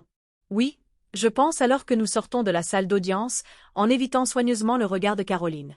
J'ai tenu bon. Mais le sol sous nos pieds à tous a irrévocablement changé. Et ce qui reste est à jamais altéré par ce que nous avons perdu. Les 24 heures qui suivent l'audience se déroulent dans un tourbillon d'activités. Jeanne Sullivan annonce 5 visites prévues pour ma maison jeudi et vendredi, avec un intérêt dépassant ses attentes. Maître Dubois dépose l'ordonnance de protection financière du juge auprès de toutes les institutions financières concernées, créant une couche de sécurité supplémentaire autour de mes biens. Maître Durand accélère les démarches pour contester formellement l'hypothèque frauduleuse, renforcée par l'affidavit du notaire confirmant que son sceau a été utilisé sans autorisation. Le jeudi matin, un calme étrange s'est installé en moi. Le calme après la tempête, lorsque les dégâts sont évalués et que la reconstruction commence. Je retourne à ma maison pour la première fois depuis ma confrontation avec Grégoire, ayant besoin de la préparer pour les visites à venir. Marthe insiste pour m'accompagner, craignant d'éventuelles confrontations si Caroline ou Grégoire apparaissaient. Mais la maison est vide. La lumière du soleil entre à flot par des fenêtres qui ont besoin d'être lavées. Le courrier est empilé proprement sur la table de l'entrée, gracieuseté de la collecte quotidienne de Marthe. Les matériaux de rénovation ont disparu de la cuisine, ne laissant que de légères marques sur les plans de travail où se trouvaient autrefois les échantillons. Le silence a une qualité que je ne peux pas tout à fait nommer. Pas la paix exactement, mais l'absence. Comme si la maison elle-même retenait son souffle, attendant de connaître son sort. On dirait que c'est différent. J'observe, en me déplaçant dans les pièces qui contiennent 40 ans de ma vie, comme si ce n'était déjà plus la mienne. Les maisons savent des choses, répond Marthe avec la sagesse pragmatique de quelqu'un qui a vécu dans la même maison pendant 6 décennies. Elles sentent quand le changement arrive. Nous passons la matinée à préparer les visites, à dépoussiérer, à passer l'aspirateur, à disposer des fleurs fraîches à des endroits stratégiques. Je range les photos de famille dans des tiroirs, incapable de supporter la vue du visage souriant de Caroline, me regardant alors que je démantèle systématiquement la vie que nous avons partagée dans cet espace. La tâche est à la fois pratique et symbolique, éliminer les rappels physiques du passé pour faire place à un avenir incertain. En début d'après-midi, nous avons transformé la maison en une vitrine impersonnelle nécessaire pour des visites réussies. Alors que nous terminons, mon téléphone sonne avec un numéro que je ne reconnais pas. Madame Bishop, c'est Amandine Tellier du bureau du procureur de la République. Avez-vous quelques minutes pour discuter de l'enquête sur Caroline et Gregory Reynolds? Je sors sur le porche arrière pour plus d'intimité, me préparant à ce qui va suivre. Oui, je suis disponible. Que puis-je vous dire? Nous avons examiné les preuves fournies par le lieutenant Morin et la documentation de l'audience d'hier. Sur la base de notre évaluation, nous nous préparons à engager des poursuites pénales pour escroquerie au prêt hypothécaire, usurpation d'identité, abus de faiblesse sur personnes vulnérables et faux en écriture contre Caroline et Gregory Reynolds. Bien que j'aie su que c'était une possibilité, voire une probabilité, compte tenu des preuves substantielles, l'entendre énoncer si officiellement me glace le sang. Ma fille faisant face à des accusations criminelles, les parents de mes petits-enfants potentiellement incarcérés. Que se passe-t-il ensuite? Je demande, ma voix plus stable que je ne le ressens. Nous présenterons le cas au juge d'instruction la semaine prochaine pour une mise en examen. S'ils sont mis en examen, nous délivrerons des mandats d'arrêt. Compte tenu de la nature des accusations et des liens des accusés avec la communauté, ils seront probablement autorisés à se rendre d'eux-mêmes plutôt que d'être arrêtés à leur domicile ou sur leur lieu de travail. La description clinique d'un processus qui brisera ce qui reste de ma famille me semble surréaliste. Et s'ils sont reconnus coupables? Ces accusations entraînent généralement des peines de 2 à 5 ans, bien que les primo-délinquants reçoivent souvent un sursis avec mise à l'épreuve et des obligations de restitution. Compte tenu du montant en jeu et de l'aspect d'exploitation, cependant, une peine de prison ferme est possible. Après avoir terminé l'appel, je reste assise seule sur les marches du porche, les mêmes marches où Richard et moi avons regardé d'innombrables couchers de soleil, où Caroline a appris à sauter à la corde, où les enfants du quartier se rassemblaient pour des glaces les après-midi d'été. Le poids de ce qui se passe s'abat sur moi. Mes actions, bien que nécessaires pour mon autoprotection, ont déclenché des conséquences qui affecteront non seulement Caroline et Grégoire, mais aussi leurs enfants, mes petits-enfants. Marthe me trouve là, encore en train de digérer. Mauvaise nouvelle? Demande-t-elle en s'asseyant à côté de moi. Des poursuites pénales vont être engagées la semaine prochaine, je lui dis. Escroquerie au prêt hypothécaire, usurpation d'identité, abus de faiblesse, faux en écriture. Elle hoche la tête, sans surprise. Ils ont fait leur choix, Éléonore, à plusieurs reprises. Ce n'est pas de ta faute. N'est-ce pas? Pourtant, je pourrais choisir de ne pas coopérer avec l'accusation. Je pourrais refuser de témoigner. Marthe réfléchit à cela, son expression pensive. Tu pourrais. Et quel message cela enverrait-il? Que l'exploitation n'a pas de conséquences. Que trahir la confiance familiale est acceptable si l'on est finalement pris. Que les lois protégeant les adultes vulnérables n'ont pas d'importance si l'auteur est lié à la victime. Ces questions dissipent mon doute momentané. Tu as raison. C'est juste difficile de concilier la fille que je pensais avoir élevée avec quelqu'un capable de ses actions. Les gens nous surprennent, dit simplement Marthe. Parfois merveilleusement, parfois terriblement. La question est de savoir comment nous répondons à ces surprises. Notre conversation est interrompue par l'arrivée de Jeanne pour la première visite. Un couple dans la trentaine avec un bambin et un autre enfant en route, à la recherche d'une maison familiale avec une histoire et du caractère. Je les observe depuis l'allée de Marthe alors qu'ils visitent ma maison, la main de la jeune femme reposant sur son ventre rond alors qu'elle lève les yeux vers le magnolia que Richard a planté l'année où nous avons emménagé. Ils adorent, rapporte Jeanne ensuite. particulièrement le jardin bien établi et le coin lecture sous l'escalier. Ils sont préapprouvés et envisagent de faire une offre après leur deuxième visite demain. La nouvelle devrait m'apporter de la satisfaction, la preuve que ma contre-stratégie fonctionne, mais au lieu de cela, elle me laisse un sentiment de vide. Une autre famille se créera des souvenirs dans ces pièces. Célébrera les fêtes sous ce toit. Plantera ses propres arbres et les regardera grandir. La vie poursuit son mouvement incessant vers l'avant pendant que je navigue dans les décombres de ce qui fut. Vendredi apporte 3 autres visites et la confirmation de Maître Dubois que l'hypothèque frauduleuse est formellement contestée par les voies légales, la banque ayant initié sa propre enquête interne sur la fraude.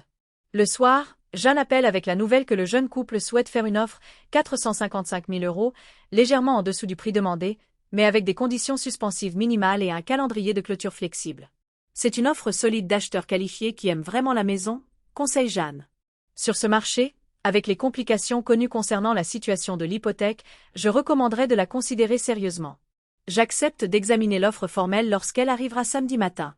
Alors que je termine l'appel, une notification de mail apparaît sur mon téléphone, de la part de Caroline. La première communication directe depuis l'audience. Mon doigt plane sur l'écran. Une hésitation momentanée avant de l'ouvrir. Maman, mon avocat m'a conseillé de ne pas te contacter étant donné l'enquête pénale en cours, mais je devais te le dire directement. Je n'ai jamais eu l'intention que les choses dégénèrent à ce point. Ce qui a commencé comme une solution temporaire aux besoins de financement de l'entreprise de Grégoire a échappé à notre contrôle. J'ai été informé que tu vends la maison et que tu as reçu une offre. Bien que je croie toujours que notre plan initial aurait profité à tout le monde à long terme, je reconnais que tu le vois différemment.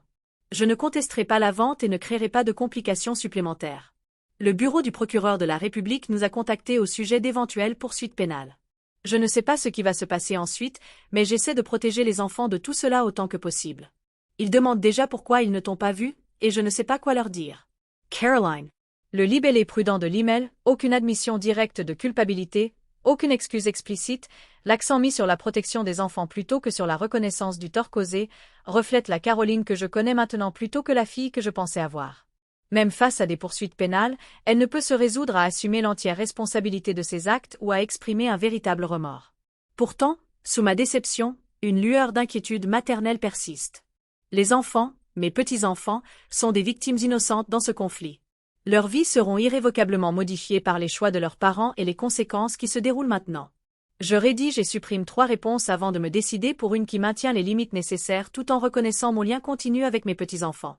Caroline, je poursuis la vente de la maison et je m'attends à accepter une offre ce week-end. Les processus juridiques concernant l'hypothèque frauduleuse et d'autres questions se poursuivront comme déterminés par les autorités compétentes. Concernant les enfants, ils n'ont rien fait de mal et ne devraient pas subir de pertes supplémentaires. Si vous êtes à l'aise avec des visites supervisées organisées par un tiers neutre, je serais heureuse de maintenir ma relation avec eux pendant cette période difficile. Éléonore. En appuyant sur envoyer, je reconnais que cette communication représente une nouvelle phase de notre relation fracturée. Pas une réconciliation, mais une danse soigneusement négociée qui donne la priorité au bien-être des enfants tout en maintenant les limites nécessaires à Ma protection. La maison devient silencieuse alors que le soir s'installe. Marthe est partie à son club de lecture, me laissant seule avec mes pensées et le doux tic-tac de l'horloge de grand-père que Richard a restauré l'année avant son diagnostic. Demain, j'accepterai probablement une offre pour la maison où nous avons construit notre vie ensemble. La semaine prochaine, ma fille pourrait être mise en examen. L'avenir que j'avais autrefois envisagé, une veuvage paisible dans ma maison familiale, entourée d'enfants et de petits-enfants, a disparu, remplacé par quelque chose que j'ai encore du mal à définir. Pourtant, sous le chagrin et l'incertitude, une base de force tranquille a émergé. Une capacité à me protéger, à naviguer dans des systèmes complexes, à me reconstruire après une trahison. C'est aussi un héritage de Richard et de notre vie ensemble, bien que je ne m'attendais jamais à en avoir besoin de cette manière. 3 mois après ce jour fatidique où j'ai découvert l'hypothèque frauduleuse, je me tiens dans le salon ensoleillé de mon nouvel appartement, entouré d'affaires soigneusement sélectionnées de mon ancienne maison. L'espace est plus petit mais intelligemment conçu. 2 chambres, une cuisine ouverte sur le salon, un petit balcon donnant sur le jardin de la copropriété. Plus important encore, il est entièrement payé avec une partie de l'argent de l'assurance de Richard, sécurisé contre toute tentative d'exploitation future. La vente de la maison a été finalisée il y a 2 semaines pour 455 000 € au jeune couple qui attend son 2e enfant. Ils ont été compréhensifs quant au retard de la clôture pendant que la situation de l'hypothèque frauduleuse était résolue. Leur patience a été récompensée par une solide maison familiale à un prix équitable. Maître Durand avait fait des miracles, collaborant avec les enquêteurs de la fraude bancaire pour accélérer le processus d'annulation de l'hypothèque une fois que les preuves de la fraude notariale ont été révélées. Le produit de la vente se trouve maintenant dans une fiducie soigneusement structurée, une couche de protection supplémentaire recommandée par Maître Dubois. Un coup à la porte interrompt ma contemplation. Marthe entre, portant une plante fleurie pour mon balcon, sa dernière contribution à ce qu'elle appelle mon jardin du nouveau départ. Les déménageurs ont fait du bon travail, observe-t-elle, en examinant les meubles judicieusement disposés. On dirait que tu es ici depuis des années déjà. Les enseignants sont de bons organisateurs, je réponds avec un petit sourire. Et j'ai eu beaucoup de temps pour planifier l'agencement. En effet, les 3 mois entre l'acceptation de l'offre sur ma maison et le déménagement final d'aujourd'hui m'avaient offert de nombreuses occasions de réimaginer mon espace de vie. J'ai donné une grande partie des meubles plus grands qui ne rentraient pas dans l'appartement, gardé les pièces ayant une signification particulière, et acheté plusieurs nouveaux articles qui reflétaient ce nouveau chapitre, des pièces pratiques mais belles, choisies uniquement pour mon propre plaisir plutôt que pour la fonctionnalité familiale. As-tu eu des nouvelles? Demande Marthe, le vague délibéré reconnaissant le sujet que nous avons évité toute la matinée. L'audience de plaider coupable est prévue pour lundi. Je confirme. Maître Dubois dit que le procureur a offert un accord. 2 ans de sursis avec mise à l'épreuve, restitution complète et travaux d'intérêt général en échange de plaidoyer de culpabilité pour des chefs d'accusation réduits. L'affaire pénale contre Caroline et Grégoire avait progressé avec une inévitabilité mécanique après la mise en examen. Face à des preuves accablantes et à la perspective d'une peine de prison importante, ils avaient apparemment choisi d'accepter l'offre du procureur plutôt que de risquer un procès. Comment te sens-tu par rapport à ça? Demande Marthe avec précaution, en m'aidant à ranger des livres sur les nouvelles étagères intégrées. C'est une question que je me suis posée à plusieurs reprises au fur et à mesure que l'affaire avançait. Soulagée, je réponds honnêtement. La prison n'annulerait pas ce qui s'est passé, et les enfants ont déjà subi suffisamment de perturbations. Les enfants, mes petits-enfants, restent l'aspect le plus compliqué de cette situation. Suite à mon email à Caroline, nous avions établi un arrangement fragile pour des visites supervisées au centre communautaire, un territoire neutre où un travailleur social pouvait surveiller nos interactions. Les enfants, confus par la fracture familiale soudaine, mais résilients dans leur jeunesse, s'étaient progressivement adaptés à cette nouvelle normalité. Ils comprenaient maintenant que mamie a une nouvelle maison et que maman et papa ont des problèmes d'adultes à résoudre. Des explications simplifiées qui préservent leur sentiment de sécurité tout en reconnaissant les circonstances changées. En parlant des enfants, je dis en vérifiant ma montre. Je devrais commencer à me préparer pour la visite de demain. Emma les amène à 11h. Emma Harrison, la thérapeute familiale qui avait joué un rôle déterminant dans l'établissement de l'arrangement de visite, était progressivement passée de superviseur à facilitateur à mesure que la température émotionnelle entre Caroline et moi s'était refroidie, passant de l'hostilité ouverte à une civilité tendue. Demain marquerait la première visite dans ma nouvelle maison, une étape importante dans la normalisation de notre relation reconfigurée. Je vais t'aider à préparer ce projet de bricolage que tu as mentionné, propose Marthe, en me suivant dans la 2e chambre qui sert à la fois de chambre d'amis et d'espace de loisirs. Alors que nous organisons le matériel pour la construction du nichoir que j'ai prévu, une activité qui équilibre l'expression créative et la structure, selon les recommandations d'Emma, mon téléphone sonne avec le numéro de Maître Dubois. Éléonore, je viens de recevoir des nouvelles du bureau du procureur. Commence-t-elle sans préambule. Caroline et Grégory ont accepté l'accord de plaider coupable. Ils plaideront formellement coupables lundi pour les chefs d'accusation d'escroquerie aux prêts hypothécaires et d'exploitation financière des aînés. Les accusations d'usurpation d'identité et de faux en écriture seront abandonnées dans le cadre de l'accord. Bien que je m'attendais à cette nouvelle, l'entendre confirmer envoie une vague complexe d'émotions à travers moi, le soulagement que le processus juridique se termine, la tristesse de la reconnaissance formelle des crimes de ma fille, l'incertitude sur ce qui va suivre. Les termes incluent la restitution complète du montant de l'hypothèque plus vos frais de justice. Poursuit Maître Dubois. Ils seront tenus de suivre une formation en éthique financière et d'effectuer 200 heures de travaux d'intérêt général chacun. Plus important pour vous, l'accord comprend une ordonnance de protection financière permanente leur interdisant toute implication avec vos biens à quelque titre que ce soit. Merci de me l'avoir fait savoir, je réponds, mon calme d'enseignante masquant le tumulte émotionnel intérieur. Devrais-je être présente à l'audience de plaider coupable? Non. Votre déclaration d'impact de la victime a déjà été soumise au tribunal. Vous êtes la bienvenue si vous souhaitez y assister, mais ce n'est pas obligatoire. Après avoir terminé l'appel, je partage la nouvelle avec Marthe, qui hoche la tête avec une sombre satisfaction. Justice est faite, même si ce n'est pas du tout ce qu'il méritait. C'est suffisant, dis-je doucement. Des conséquences ont été établies, des limites imposées, une restitution ordonnée. Tout ce qui irait au-delà ne satisferait que la vengeance, pas la justice. Marthe m'étudie avec la perspicacité d'une amitié de plusieurs décennies. Tu as changé à travers tout ça, Éléonore. Pas endurcie exactement, mais fortifiée. Son observation résonne avec mon propre sentiment de transformation interne. La femme que j'étais avant de découvrir la trahison de Caroline. Wamera commandant. La veuve définie principalement par la perte. La retraitée diminuant progressivement ses attentes de la vie a été remplacée par quelqu'un de plus résolu, de plus autoprotecteur, mais paradoxalement plus ouvert à de nouvelles possibilités. La preuve de cette évolution nous entoure dans ma nouvelle maison. Le matériel d'aquarelle dans le coin, pour le cours de peinture que j'ai rejoint, les brochures de voyage pour le tour de la côte normande que j'ai réservé pour l'automne, les cartes de visite pour l'atelier d'éducation financière pour les seniors que j'ai commencé à co-animer au centre communautaire, traduisant mon expérience douloureuse en protection pour les autres. La vie se déroule rarement comme nous l'attendons, je réfléchis, en disposant des fournitures de bricolage colorées sur la table. Richard et moi pensions que nous vieillirions ensemble dans cette maison, entourés de familles pour les fêtes et les dîners du dimanche. Au lieu de cela, je me réinvente à 68 ans dans un appartement que je ne m'attendais jamais à posséder, et je le fais avec une grâce remarquable, ajoute Marthe. Richard serait fier de la façon dont tu as géré tout ça. La mention de mon défunt mari apporte à la fois de la douleur et du réconfort. Dans les moments les plus sombres de ces 3 derniers mois, je me suis souvent demandé ce que Richard conseillerait, comment il réagirait à la trahison de notre fille. Les réponses ne sont jamais venues comme des conseils directs, mais plutôt comme des valeurs remémorées, son intégrité inébranlable, sa croyance en des conséquences proportionnelles aux actions, sa capacité de pardon qui n'abandonnait jamais les limites appropriées. Dimanche matin apporte du soleil et des températures douces, un temps parfait pour la visite des petits-enfants. Ils arrivent précisément à 11 heures, excités à l'idée d'explorer le nouveau château de mamie, comme ils l'ont surnommé, d'après ma description des détails architecturaux de l'immeuble. Emma Harrison les accompagne, son attitude professionnelle adoucie par une chaleur sincère. Caroline m'a demandé de te donner ça, dit-elle doucement, en me tendant une enveloppe alors que les enfants explorent le jardin du balcon.